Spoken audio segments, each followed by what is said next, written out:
Thursday on 17 News at 5. They're giving me a chance to actually try to rehabilitate me.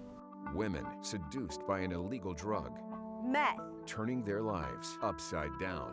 We're going to take you inside Lerdo's female minimum facility and show you what happens when meth takes over your life and leads to incarceration. This is actually the first jail I've ever been to where officers are going to try to help rehabilitate their inmates. From the depths to new heights, the women of meth. Thursday on 17 News at 5. The reality of meth's damage sinks in when you sit in a room full of women with methamphetamine-related charges. And many of them told us this wasn't the first time being locked up for the drug. 26 times I've been here for drug charges.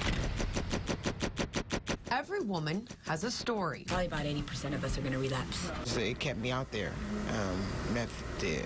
Although from different walks of life, each member of this group has one thing in common: meth. How many do you think that has ruined your life? One by one, question after question. How many of you have been locked up before because of methamphetamines?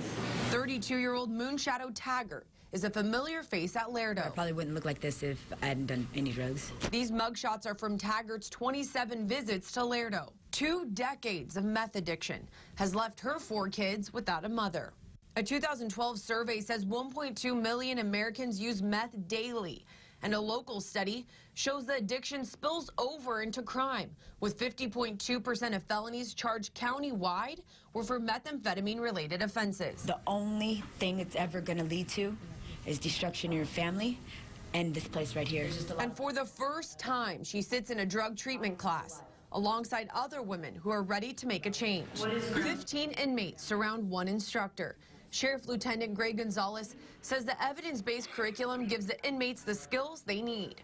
We don't want to see them come back to jail. We want them to be successful citizens in the community. And at home, working through reconciling as parents. Teach our kids to be just like us. We take them through the addiction cycle, whether they use or not. For 27-year-old mother of 3, Claudia Griffith, meth has took nearly 10 years of her life. Coming from somebody that's so outgoing and so talented, I do everything, but at the end of the day, I will blame myself picking up that sack or that pipe. This is where the inmates have visits. The staff here at Lerdo say during male visiting days, all 50 tables will be packed. But on a good day for the females, only about 10 tables will be filled.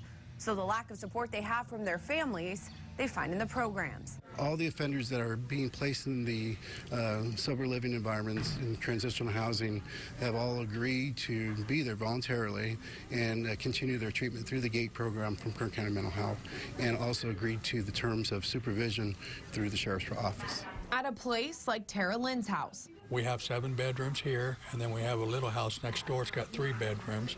Lynn Huckabee started Freedom House Recovery Homes in 2003. This is one of them. We get folks from all walks of life, including women who went through the drug treatment program at Lerdo. I started using like around 17. Then I started dealing it, and it's just been a hold on my life ever since then. But not anymore. 26-year-old Lisa Gonzalez has 6 months clean and sober. I'm very happy. Gonzalez knew nothing but addiction growing up. Her mom, dad, and uncle had drug problems, but now she's ready to change for her daughter to stop the cycle. I plan on staying out and not being away from her anymore. Transformation from within. And for 37-year-old Dina Blankenship, her appearance has also transformed. I've been to jail probably about 6 times. And was it all meth related? Or? Yes, every case I've ever been in was drug related, yes. Like most of the women we introduced you to, Blankenship also has children, 2 boys, and started meth at 12. It is much more readily available than a loving home and a supportive family. Covering her pain with addiction and spending a lot of time resenting the uniform. Now, she can stand alongside Sergeant Dixie Walters and Deputy Shelley Larson and say thank you. It's changed me, and if it can change me, it can change anybody. As these women continue on the road to recovery, this group sits in class and prepares to open the door to a new life of sober living.